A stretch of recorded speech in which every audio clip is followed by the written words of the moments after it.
Welcome y bienvenidos to this episode of the Cultural Capacity Podcast. I'm your host and teacher for this episode, Justine Gonzalez. Let's get into the topic time. Something we all wish we had more of.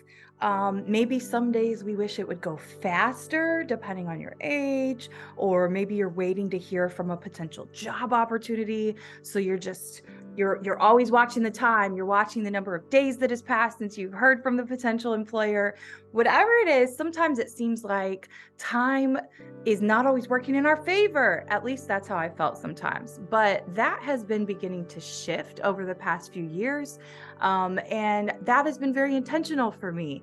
I wanted to put this topic out there to see, and I'd love to start conversation in the comments as well. So if you can, comment below. But my question is, did you grow up with a concept of time being treated as though it is a cyclical, and returning patterns, periods of rest, periods of learning, etc., similar to the seasons, similar to our calendar and the seasons, the moon cycles, all of those pieces that have to do with the cosmos and astronomy, astrology, etc., all of the stuff in our universe? Or did you grow up similar to more me, which can often in our world right now, the language we have, it could be more of a European or Westernized way of thinking of time, which is more linear.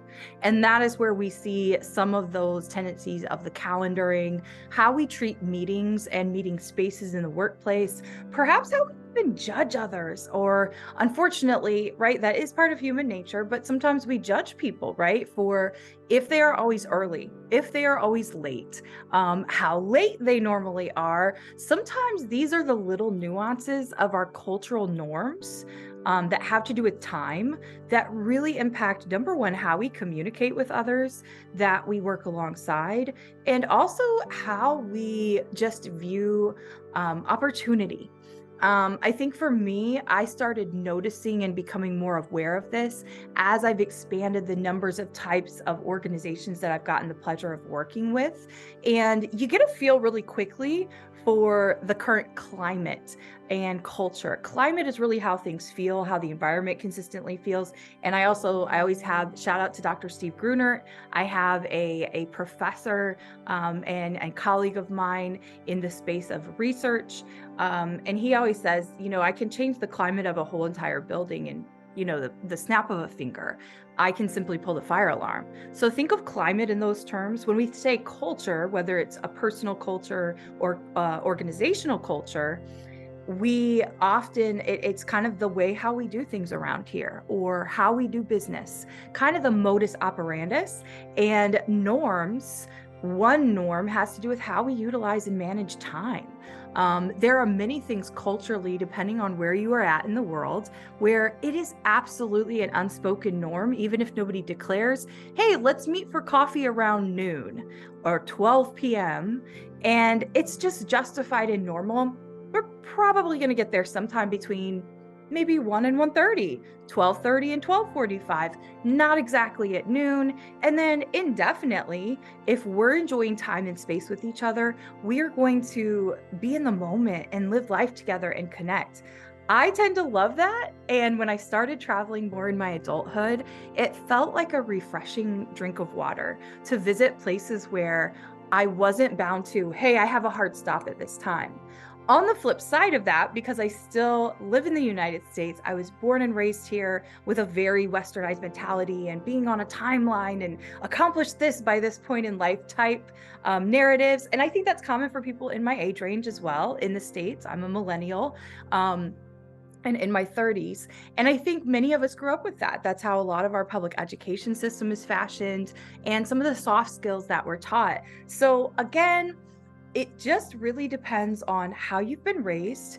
And one of the reasons I wanted to throw this as a topic out there for you to think and ponder on today is I find myself returning back to this concept a lot. It impacts how I make decisions. It impacts, honestly, my levels of anxiety, and noticing these things about myself and how I treat time, how I value others' time, how I value my own time. It impacts so much. So I want to throw it out there as a way to challenge you to just think about it for yourself and become aware of, If you're getting ticked off that somebody's running late, why are you ticked off? And then is it a conversation you need to have with them? Maybe it's a consistent abuse of a boundary when you've already said, hey, on this day when we meet, I have to be done by this time because I pick up XYZ person in my life. And maybe that person hasn't honored it and they always show up 25 minutes late.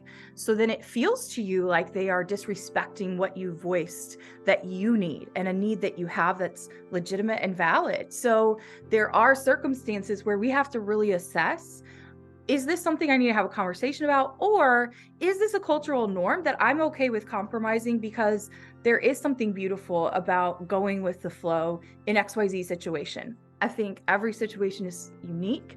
Every situation is different. And there might not always be one perfect way to operate, whether you see time in a linear way or if you see it in a more cyclical way, that we have more than enough time to do what we need to accomplish, which is how I have shifted. And I would say specifically past 5-6 years, because I have been a full-time entrepreneur. So for me, I had to get more comfortable with thinking outside the box, very much coming from a very structured day of being a former teacher and K-12 principal and superintendent. So that's a kind of 180 for me, and how I've learned how to shift my perspective of time. Would love to hear your thoughts, would love to hear what you're thinking as you ponder these things for yourself. And let's continue to get compassionately curious together. Thank you so much for subscribing, sharing the episodes. We can't thank you enough. It helps us continue elevating what we do around here. And I encourage you to check our past episodes, including all of 2023's featured voices episodes. I cannot wait until 2024. We have so many incredible guests already lined up, and I can't wait for them to just share a snapshot of some of their lives with you all.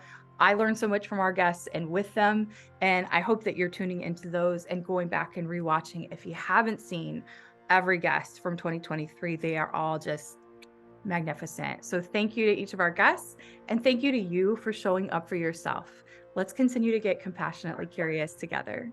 Take care.